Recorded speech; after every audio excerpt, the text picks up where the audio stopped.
Olá, boa tarde.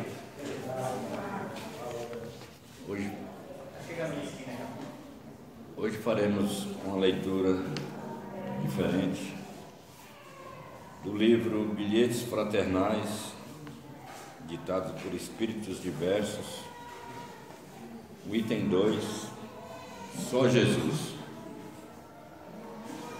Jesus, nestes dias de inquietação e desassossego, é a esperança que domina os espíritos e a paz que penetra os corações.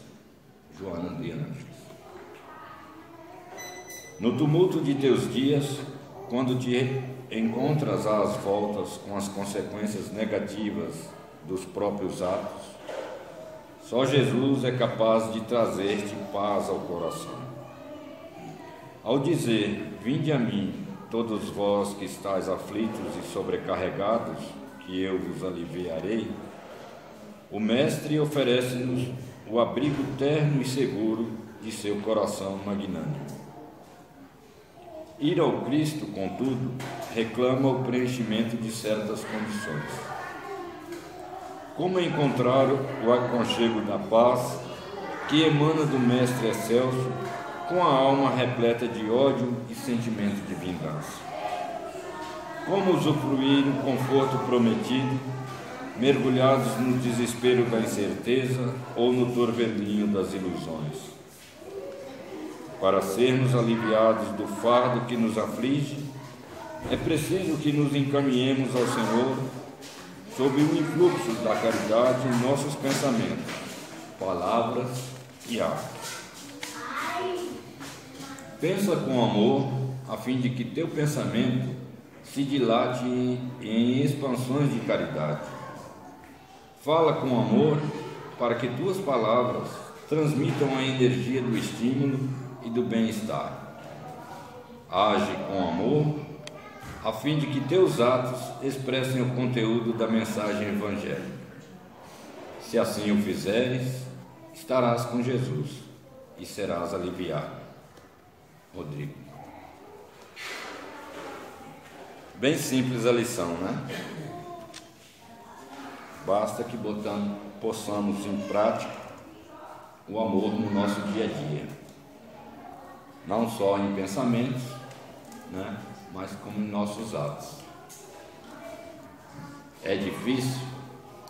Talvez o seja, mas temos que tentar, temos que começar, pois que é o único caminho que nos leva a Ele, né?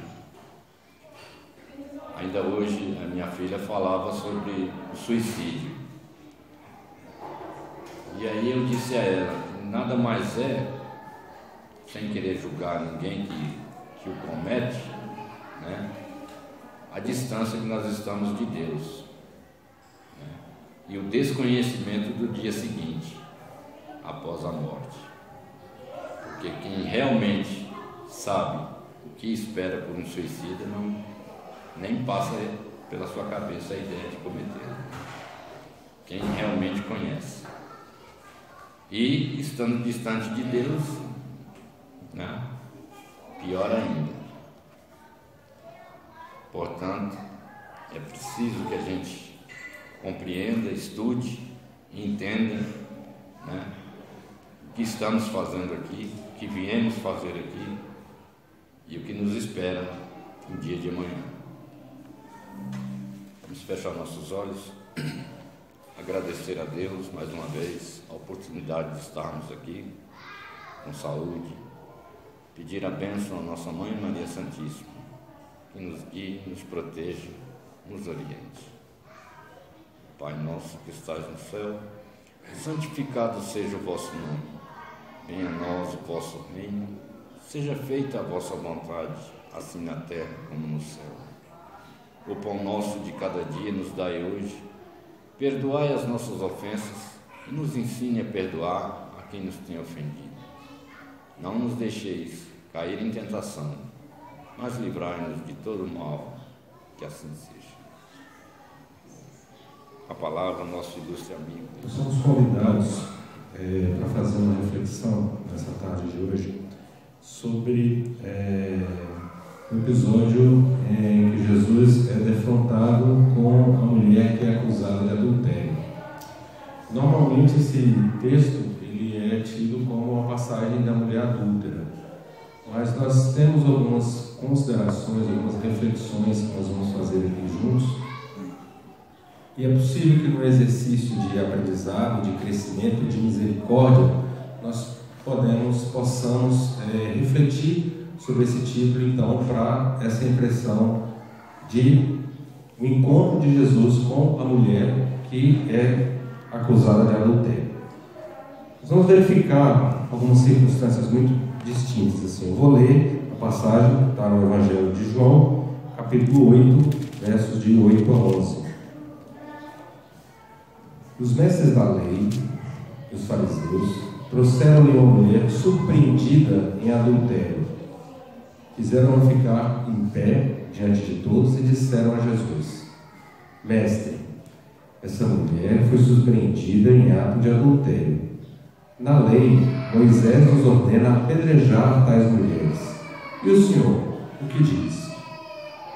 Eles estavam usando essa pergunta como armadilha, a fim de terem uma base para acusá-lo. Mas Jesus inclinou-se e começou a escrever no chão com o dedo. Visto que continuavam a interrogá-lo, ele se levantou e lhes disse: Se algum de vocês estiver sem pecado, seja o primeiro a atirar a pedra nela. Inclinou-se novamente e continuou escrevendo no chão. Os que ouviram foram saindo, um de cada vez, começando pelos mais velhos. Jesus ficou só com a mulher diante dele.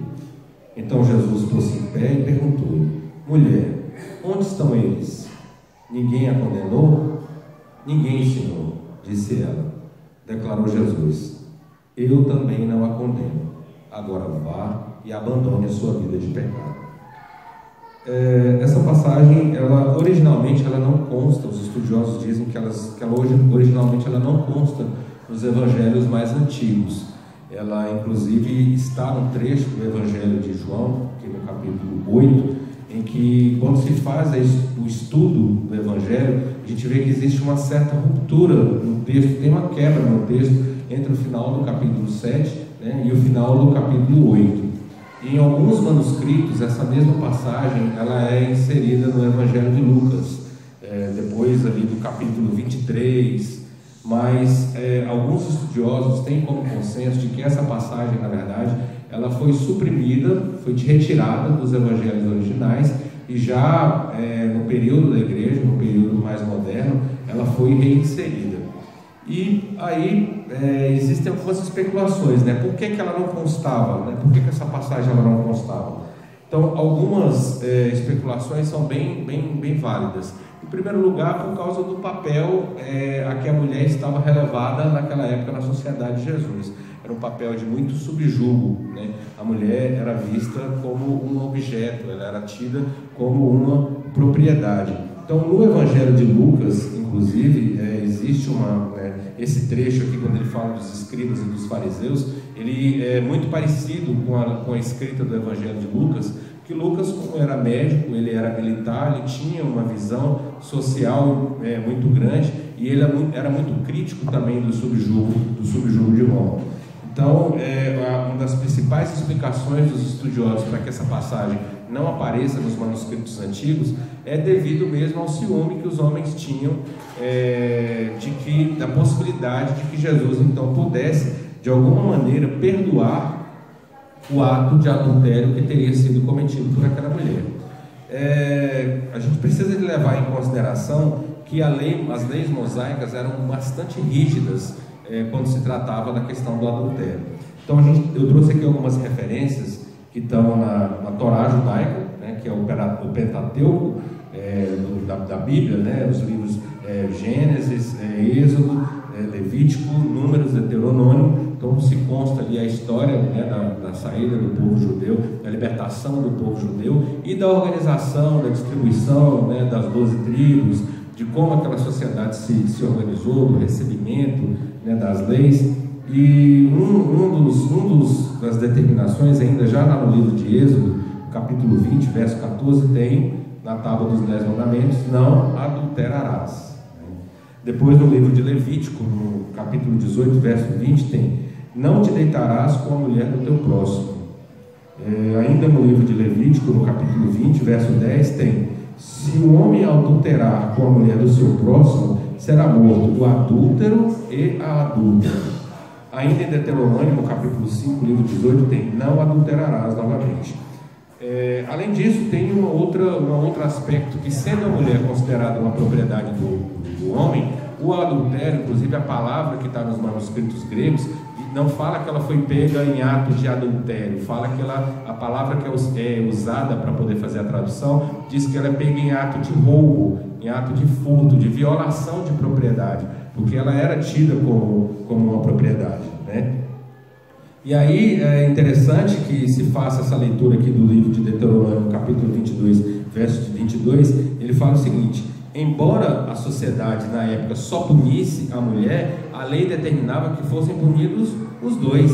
Então ele fala o seguinte: se um homem for achado deitado com uma mulher que tem marido, então ambos morrerão, o homem que se deitou com a mulher e a mulher. Assim se eliminará o mal de Israel. Então está no livro de Deuteronômio, capítulo 22, verso 22. E aí é uma forma que a lei encontrou de ser minimamente justa, porque não é possível que alguém adultere sozinho, né? Na verdade, para que se configure o adultério, é necessário que além da mulher tivesse mais um, e para ser adultério ainda precisa de 3 no mínimo, né? Porque precisa de ter o marido, aí, no caso, que foi traído. É interessante porque sobre esse aspecto, Emmanuel, no livro Pão Nosso, faz uma advertência a respeito dessa incoerência. No capítulo 85, ele questiona: e o adúltero, sobre essa mesma passagem? E ele fala o seguinte: o caso da pecadora apresentada pela multidão a Jesus envolve considerações muito significativas referentemente ao impulso do homem para ver o mal nos semelhantes sem enxergá-lo em si mesmo. Entre as reflexões que a narrativa sugere, identificamos a do idôneo conceito do adultério unilateral. Se a infeliz for encontrada em pleno delito, onde se recolhera o adúltero, que não foi trazido a julgamento pelo cuidado popular? Seria ela a única responsável? Se existia uma chaga no organismo coletivo requisitando intervenção a fim de ser extirpada, em que forma se ocultara aquele que a ajudava a fazê-la? A atitude do mestre naquela hora caracterizou-se por infinita sabedoria e inexcedível amor. Jesus não podia centralizar o peso da culpa na mulher desventurada e, deixando perceber o erro geral, indagou dos que se achavam sem pecado. O grande e espontâneo silêncio que então se fez constitui resposta mais eloquente que qualquer declaração verbal. Ao lado da mulher adúltera permaneciam também os homens pervertidos que se retiraram envergonhados. O homem e a mulher surgem no mundo com tarefas específicas que se integram, contudo, num trabalho essencialmente uno dentro do plano da evolução universal. No capítulo das experiências inferiores, um não cai sem o outro, a mulher não cai sem o homem não cai sem a mulher, porque a ambos foi concedido igual ensejo de santificar. Conclui, Emmanuel dizendo: se as mulheres desviadas da elevada missão que lhes cabe prosseguem sob triste destaque no caminho social, é que os homens, os adúlteros, continuam ausentes na hora do juízo, tanto quanto no momento célebre da sugestão de Jesus. Então hoje, para fazer nos aprofundar um pouco mais nesse estudo, eu queria que nós fizéssemos a cada um de nós aqui uma reflexão e um olhar interior, no sentido de dizer o quão tem sido cristão o exercício da nossa cristandade, o quão temos sido verdadeiramente cristãos no nosso dia a dia. E aí cabe uma pergunta, nós como os espíritos eternos que somos, eu pergunto a cada um de vocês, minhas irmãs e meus irmãos: quem é você? Quem é você? Não é o seu nome, não é o nome que seus pais te deram, não é a profissão que você tem, não é o emprego que você ocupa, não é a sua posição na casa espírita, não é o local que você mora, não é o voto que você vai declarar. Quem é você, enquanto espírito eterno da criação? Qual que é o seu papel nesse universo? de que maneira que você tem agido. O papel que Jesus veio nos mostrar, o papel do exercício do perdão, ele era muito diferente daquilo que era vivido na sociedade do tempo dele. Aqui para nós cabe resgatar algumas palavras. Na época de Jesus, o sentido da palavra pecado estava associado ao ato de, quando você ia atirar com arco e flecha, e você mirava no alvo, e você errava o alvo, o ato de errar o alvo, a palavra que se traduz esse ato é que depois ficou conhecida como sendo a palavra pecado. Então, pecar, na verdade, nunca teve o sentido de ser essa condenação eterna, como nós viemos aprender depois dos 7 pecados capitais, do pecado original. Na verdade, o sentido original de pecado era você errar enquanto estava buscando acertar, né? Nesse sentido aí, obter o perdão pelo pecado estava associado ao fato de você buscar um resgate pelo erro que você cometeu na tentativa de acertar. Então, perdão era uma palavra que era derivada da palavra perdonare, que significava doar totalmente. Então, perdão tinha a ver com remissão. O que acontecia?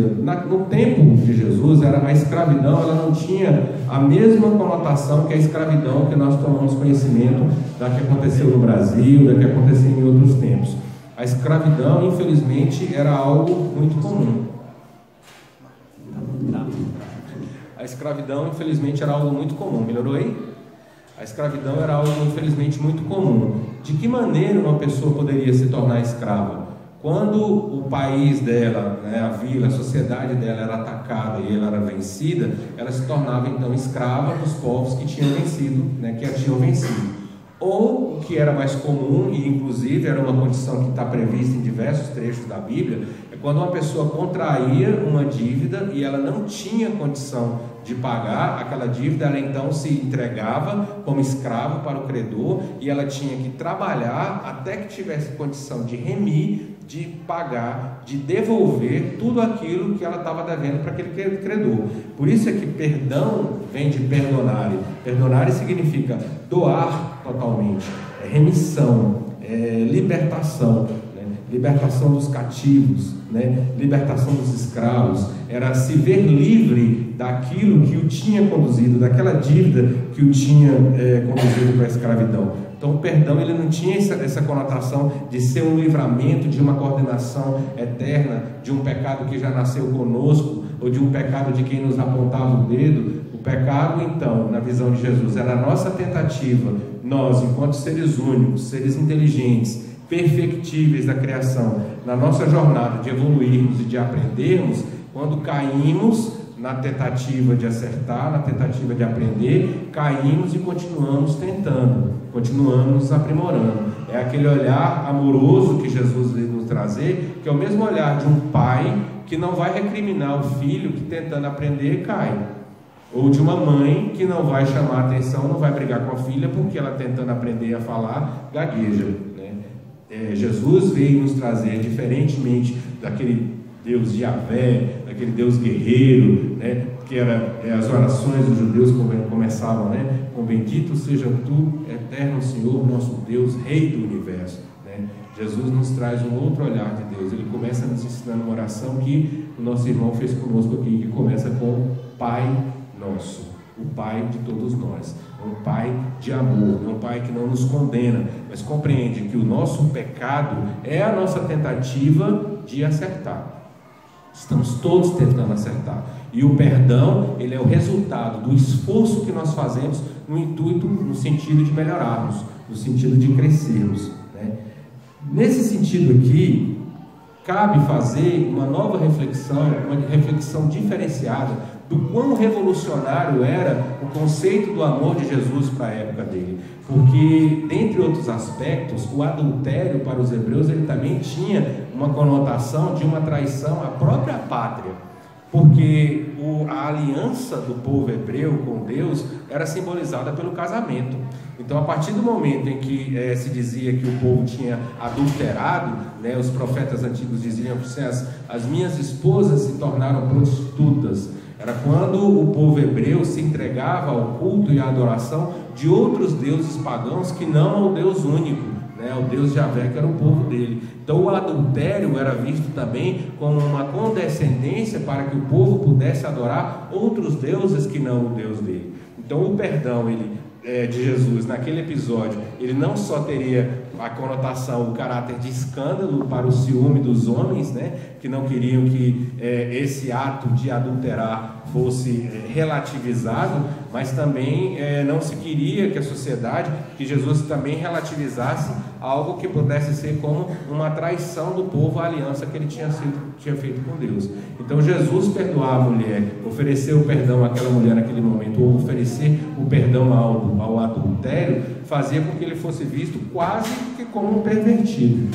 E esse amor de Jesus, esse amor incompreensível, esse amor sem limites, esse amor incondicional, ele nos convida novamente à reflexão quando nós vamos fazer uma alusão ao próprio amor de homem mesmo, ao amor de esposo.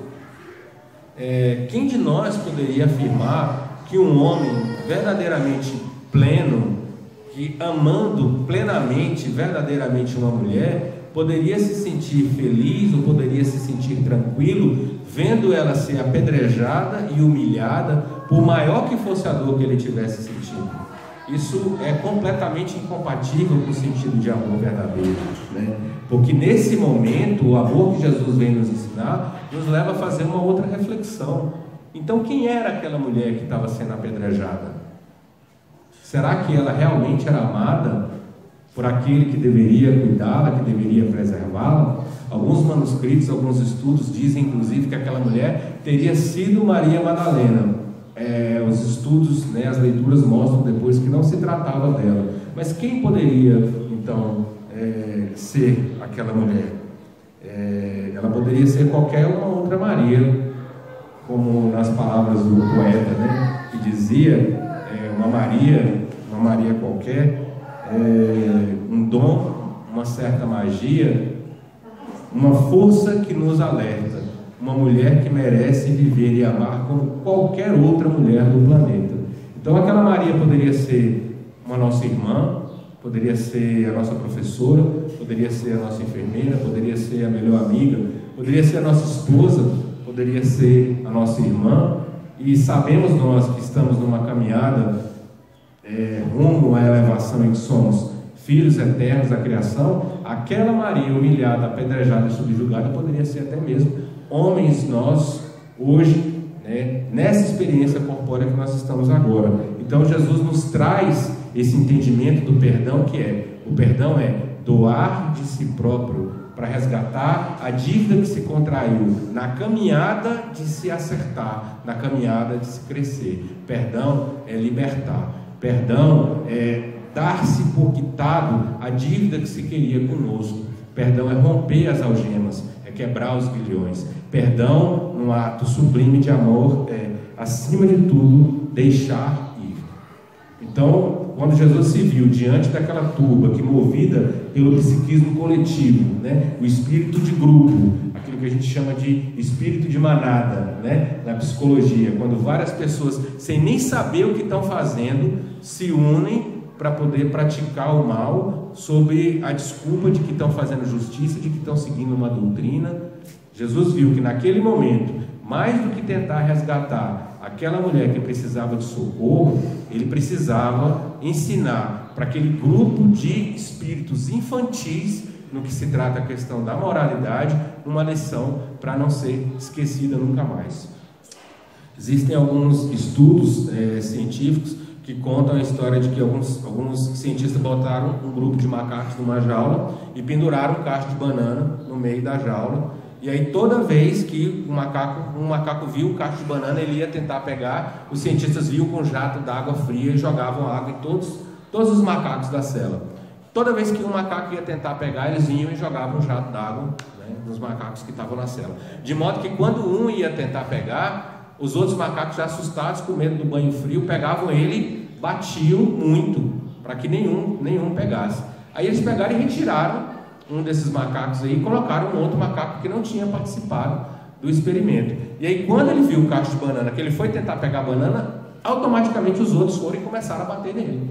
Aí ele foi, tirou um outro macaco desses do veterano e colocou um macaco novo e aconteceu a mesma coisa. E assim foi, até que ele substituiu, e só ficaram na jaula todos os macacos que nunca tinham tomado banho frio. Mas toda vez que entrava um macaco novo e ia tentar pegar um cacho de banana, os outros macacos, sem nem saber porquê, partiu para cima dele e espancavam. Eles nem sabiam por que estavam espancando, mas como todo mundo dizia, vamos pegar, vamos bater, eles nem se davam conta do que estavam fazendo, simplesmente iam lá e espancavam o que os outros estavam fazendo. Então, quando os homens chegam para Jesus e apresentam a mulher para ele, e aquela mulher agredida, subjugada, humilhada, eles fazem para ele uma indagação muito maldosa. Eles dizem, mestre, essa mulher foi apanhada no próprio ato adulterando. Jesus olha, abaixa a cabeça, continua escrevendo na areia. Minhas irmãs e meus irmãos, presta atenção aqui em mim. Jesus é mestre e é modelo e guia, não só pelo que ele ensinou, não só pelo que ele fez, ele é nosso modelo e guia também pelo que ele deixou de fazer, pelo que ele deixou de falar. Então observem o simbolismo que tem desse ato dele, é uma das lições mais importantes para se tirar desse episódio, é o silêncio de Jesus. É o posicionamento dele enquanto educador, enquanto espírito puro, governador espiritual da terra, que naquele momento é confrontado com um ato de injúria, ele olha para a mulher, abaixa a cabeça, fica em silêncio, né? E aí eu estava observando uma pessoa, falei, imagina se é qualquer um de nós, imagina se sou eu, tá? A pessoa chega lá, ó, essa mulher foi pega aqui traindo o marido. Eu, é mesmo? Com quem? Né? Nossa, é mesmo? Jesus olha, fica em silêncio e abaixa a cabeça. A distância que nós devemos percorrer, o profundo respeito que o nosso educador tem, quando ele olha para o outro, abaixa a cabeça, ele está dizendo, o que eu tenho a ver com isso? Mais do que isso, o que você tem a ver com isso? Desde quando é seu problema a construção da sexualidade do outro? Desde quando é seu problema a intimidade do outro? Veja o profundo respeito que Jesus tem pelo livre-arbítrio de cada um. E ele vai exercer esse profundo respeito e esse livre-arbítrio como irmão, como educador, mais adiante, quando ele vai ficar a sós com a mulher e vai conversar com ela. Mas nesse momento, ele se vira para o outro e te diz e repete o que ele já tinha, né, no gesto simbólico. Ele repete, como se ele dissesse, por que você está olhando o argueiro no olho do teu irmão quando tem uma trave no seu? Não é um julgamento moral sobre a fofoca, é uma orientação prática para o melhor aproveitamento do nosso tempo na nossa jornada de evolução espiritual. É como se ele estivesse nos dizendo, meu filho, olha o desperdício de tempo e de energia que você está tendo agora, olhando para uma situação na qual você não tem como inferir e deixando de lado aquilo que você realmente pode fazer pela sua evolução espiritual, que é cuidar das suas próprias sombras, é cuidar da sua própria elevação, né? Mas aqueles espíritos que estavam ali naquele momento continuam a provocá-lo. E aí os mestres dizem, bom, Moisés manda que elas sejam apedrejadas, e tu, o que dizes? Bom, aí mudou de figura, né? Aí deixou de ser uma especulação a respeito da fofoca, de quem é que estava traindo quem com quem, e aí se tornou uma questão moral. Aí Jesus é conclamado então a se manifestar diante de uma situação que, além de estar carregada de violência e de intolerância, também estava carregado de simbolismos, porque os fariseus, os saduceus, os homens da lei que estavam ali naquele momento queriam pregar uma armadilha, pegar Jesus numa armadilha. Eles armaram 3 armadilhas para eles. Primeiro, se sabe que naquele tempo aquela sociedade estava sob o jugo de Roma, e Roma tinha uma característica muito interessante quando ela ia escravizar alguns povos. O que ela fazia? Ela conquistava um território, identificava dentro daquele território quem era a elite, que comandava a elite religiosa, né, a elite econômica, que no caso daquela sociedade era simbolizada pelo Sinédrio, que fazia às vezes de Supremo Federal, de poder executivo, de poder religioso. Então ele identificava quem eram aquelas autoridades e dizia: vocês podem continuar exercendo os ritos de vocês normalmente. O que nós queremos é obediência, que não haja rebelião e que vocês recolham os impostos de César. E eles também, como uma atitude simbólica de dizer quem é que manda, recolhiam as vestes sagradas e as vestes sacerdotais, que só eram devolvidas no período das festas. Então existia uma certa autonomia daquela elite judaica, mas que era controlada de perto por Roma. Tanto que o Sinédrio não tinha autoridade para executar ninguém. Por isso é que quando Jesus foi acusado, ele foi levado até Pôncio Pilatos, porque o Sinédrio poderia acusá-lo como acusou, condená-lo como condenou, mas não poderia executá-lo, para que não se criasse uma balbúrdia, para que não houvesse confusão. Então Roma determinava: vocês cumprem as suas leis. E se nós entendermos que é preciso que haja uma execução, o poder de execução pertence a nós. Então naquele momento, quando aquela turba exige de Jesus que ele se manifeste a favor do apedrejamento e da morte daquela mulher, se ele concordasse com aquilo, a primeira coisa que ia acontecer é que ele ia estar indo contra, se manifestando contra o perdão que ele havia pregoado antes.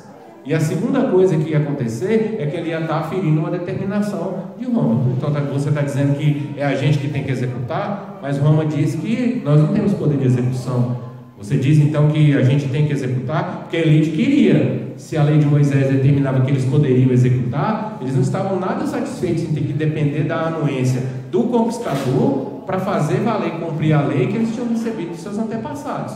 Então Jesus poderia ser visto pelas autoridades romanas como alguém que estava incitando a subversão. A outra questão que está relacionada à questão do que seria um ato de incoerência dele se devia ao próprio fato da incoerência que já era característica daquela sociedade. Então você tinha uma elite religiosa, uma elite econômica que se subjugava, que aceitava a dominação romana, que aceitava inclusive ter direito à parte da arrecadação dos impostos, e com isso o que eles faziam? Eles subjugavam também aqueles que eram seus compatriotas. Então as classes mais pobres, mais humildes da população, eles sofriam com o jugo do Sinédrio e sofriam com o jugo de Roma. Então aquele povo, quando ouvia falar na lei, por exemplo, do profeta Isaías, em que ele dizia: a minha casa foi dada, era para ser tida como a casa de oração, a casa de todas as nações, mas vocês fizeram da minha casa um covinho de ladrões. Era por causa da hipocrisia daquela sociedade, que ficou tão externada no episódio em que Jesus vai ao templo e derruba as mesas dos cambistas. Ele na verdade está resgatando as palavras que foram dadas pelos profetas, pelos antepassados. Aqui era para ser um espaço de misericórdia, de oração e de acolhimento. Então, a partir do momento em que ele fosse contra o perdão, o amor e a misericórdia que ele estava pregoando, ele estaria agindo de maneira tão hipócrita quanto as autoridades do Sinédrio agiam. Então, eles queriam colocar Jesus numa situação em que ele ficasse mal diante do povo, se mostrasse como alguém incoerente diante do povo, subversivo diante de Roma, a partir do momento então que eles se conseguissem isso, estariam desacreditando Jesus. Se ele ao contrário insistisse na postura dele de rejeitar a violência, de pregar o amor, de pregar a misericórdia, eles poderiam então usar o argumento da lei e diriam: então você está indo contra a lei de Moisés. A lei diz que tem que apedrejar, você está dizendo que é para perdoar o adultério. Mas a mulher é uma propriedade. A mulher pertence aos homens que estão aqui presentes. Então você está incitando a violação da propriedade.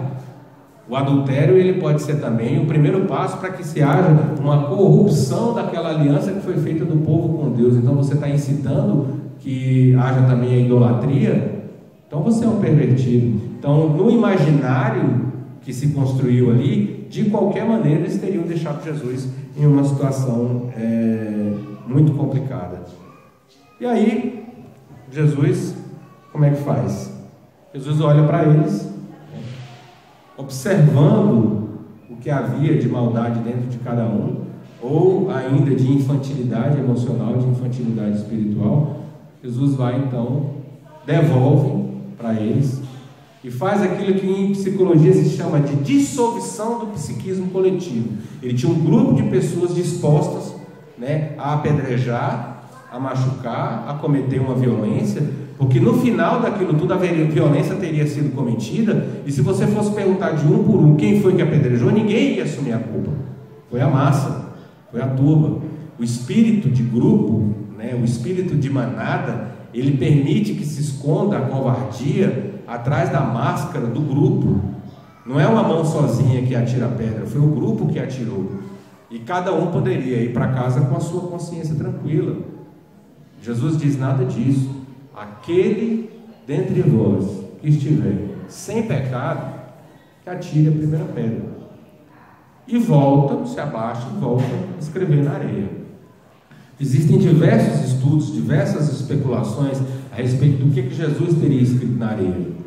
Algumas pessoas dizem que ele começou, conhecedor que ele era profundo da alma de cada um que estava presente ali, os tropeços, os enganos, as erradas de alvo, né, de cada um. Então ele começou: agiota, assassino, ladrão, prevaricador, traidor,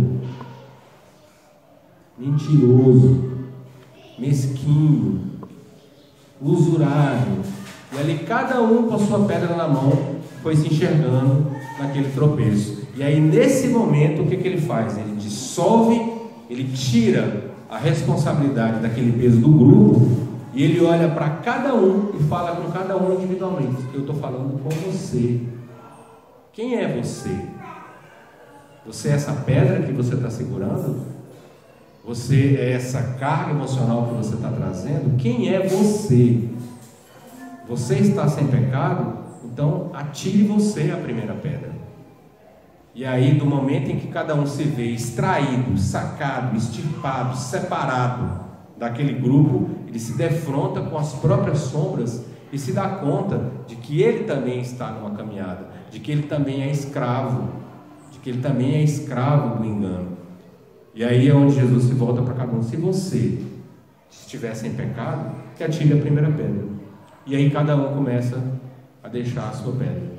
E aí o evangelista João, de uma maneira muito poética, ele não diz que eles simplesmente se retiraram. Eles vão se retirando um a um, do mais velho para os mais jovens, né? Dando a entender que os mais velhos, os mais experientes na caminhada, foram aqueles que atiraram mais, foram aqueles que miraram mais vezes no alvo, foram aqueles que caíram mais, foram aqueles que se endividaram mais, eram os que mais precisavam doar-se de si mesmo para poder se resgatar da escravidão e dos tropeços que tinham cometido, no sentido de se construir uma vida mais elevada, na tentativa de acertar, na tentativa de crescer. Então Jesus deixa muito claro para cada um deles que eles são todos iguais, estão naquele momento todos iguais. E aí continua, eles se afastam e aí Jesus fica sozinho com a mulher que está ali presente. E aí começa o que é a segunda lição do mestre para todos nós, o segundo momento em que ele se vê sozinho com aquela mulher. E ele a ergue amorosamente e ele diz: mulher, aonde estão aqueles que te acusavam? E aí vem a nossa reflexão, porque esse momento, essa pergunta de Jesus é para nós espíritas, para nós cristãos, para nós caminhantes, já uma grande lição, uma lição que nos cabe refletir. Ele está dizendo para ela assim, ele está dizendo para ela, porque aqueles que acusavam já tinham se retirado, só estavam com ela. Ele disse: minha filha, agora você vai ter uma conversa com o educador. Não existe mais acusação aqui. Onde estão os que te acusam? Não existe mais acusação. Eu estou aqui é para conversar com você e dizer para você que nós atraímos com o nosso pensamento e as nossas ações tudo aquilo que nos cerca. Nós somos espíritas, nós sabemos que a nossa sintonia é que vai fazer com que a gente se sintonize, se harmonize ou não com aquilo que está ao nosso redor. É como sintonizar um rádio. Você começa a procurar uma estação que tem uma música agradável, aí de repente você para em uma que está um chiado desagradável, ou para em outra que está numa música que você não gosta, e aí você muda rapidamente de estação, né? Em determinado momento você fica perdido ali um pouquinho procurando, até encontrar aquela estação, a estação que é a música com a qual você quer sintonizar. Então naquele momento ele está dizendo: minha filha, nós nos sintonizamos com as atitudes que nós temos e com aquilo que vai de nós, com aquilo que está dentro de nós, porque a boca fala daquilo que está cheio no coração, e a gente externaliza e concretiza aquilo que vai dentro de nós. Ao adulterar, ao trair, ao buscar se sintonizar com aquilo que havia de mais baixo, de mais atrasado, você, filha, atraiu os acusadores. É como cada um de nós limpar a própria casa, limpar, varrer tudo, deixar tudo limpinho, passar pano, pegar uma colherzinha de melado e derramar no meio da cozinha. Volta ali, dali 2 horas, vai estar cheio de formiga. Não importa o quanto a gente estiver limpo, do momento em que a gente se conecta, sintoniza, a gente vai atrair aquilo que está saindo de nós. Então, quando Jesus diz para ela: minha filha, aonde estão os que te acusam? Naquele momento, a virtude falou, o amor em pessoa falou, a acusação se retirou. Aqueles que acusavam não tiveram coragem de atirar a primeira pedra, porque a virtude em pessoa se manifestou, né? O amor incondicional de Jesus, o amor que educa, o amor que compreende os nossos desacertos como uma tentativa de acerto, de elevação da caminhada, ele não condena, mas ele chama uma reflexão e diz: olha, repensa as tuas atitudes, repensa aquilo que você está fazendo, porque num próximo momento pode ser que não esteja aqui presente para evitar que você tenha que se deparar com as consequências das escolhas que você fez. Então aqueles que te acusavam não estão aqui mais. E ele diz: eu tampouco não te acuso. Porque não é isso que o educador faz. É importante, é interessante a gente pensar na figura de Jesus naquele momento como um espírito puro, e a gente imaginar: quem aqui já pensou em ver uma assembleia de espíritos puros se reunindo para apedrejar alguém? Será que é possível isso? Será que a gente consegue conceber isso? É um grupo de espíritos puros se reunindo para poder acusar alguém?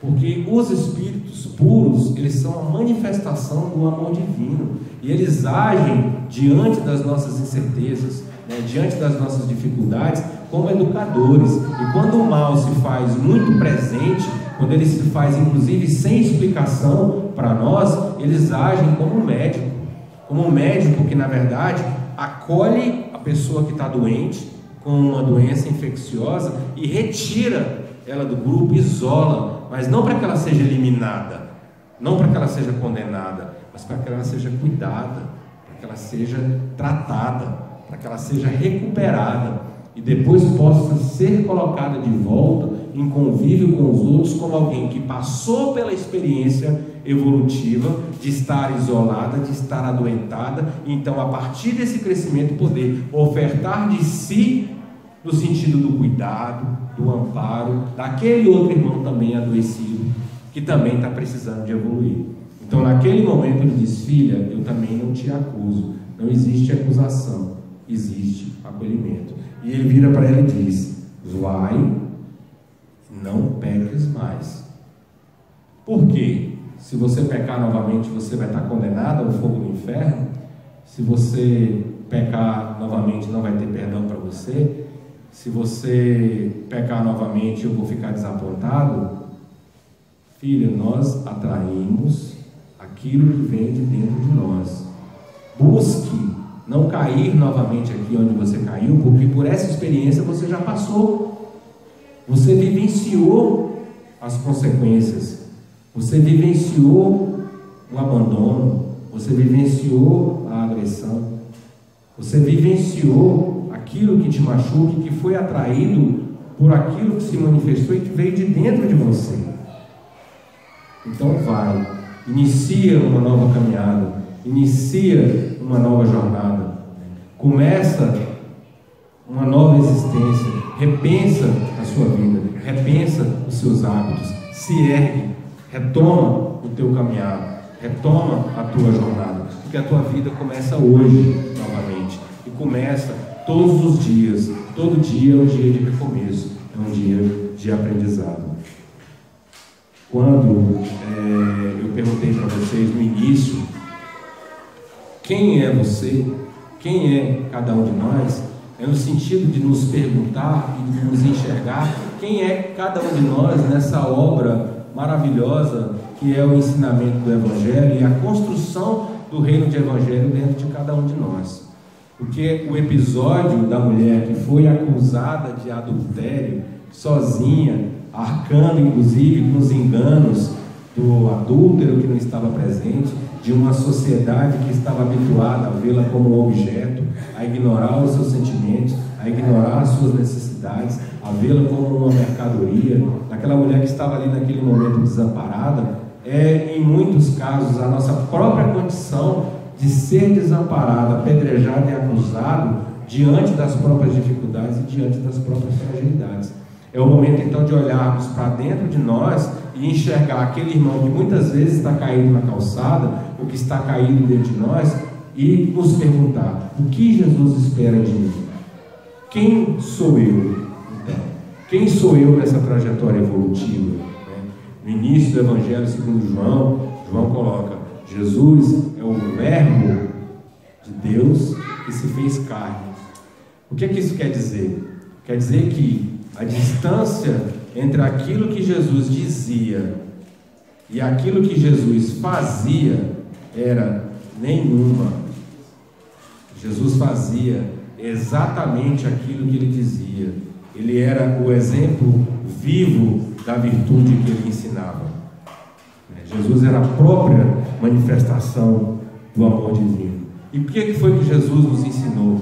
Como que nós, na nossa caminhada, podemos olhar para nós e construir essa experiência de edificação do Evangelho dentro de nós? É entender que, independentemente de qual seja a nossa manifestação de fé, os ensinos que Jesus nos deixou são 6 e são simples. E estão além de qualquer dogmatismo, de qualquer casa espírita, de qualquer outra manifestação religiosa, e podem ser exercidos por nós no nosso dia a dia. Jesus nos disse: ama a Deus sobre todas as coisas. Amar a Deus significa amar tudo que vem dele, tudo que foi criado por ele, tudo que existe, que tem vida, que respira, que é sagrado. Amar a Deus significa amar as coisas que nos foram colocadas nesse mundo para que nos servissem como auxílio, como subsídio, como substrato, como um presente para a nossa própria evolução. O segundo ensinamento de Jesus é: ama a ti mesmo, cuida de você, cuida daquilo com que você se sintoniza. Entenda que a sua jornada evolutiva implica que se desenvolvam 2 asas: a asa do amor e a asa do conhecimento. A asa do amor vai me aproximar do meu próximo. A asa do conhecimento vai fazer com que eu tenha condição de alçar voos mais altos. Então cuida de você.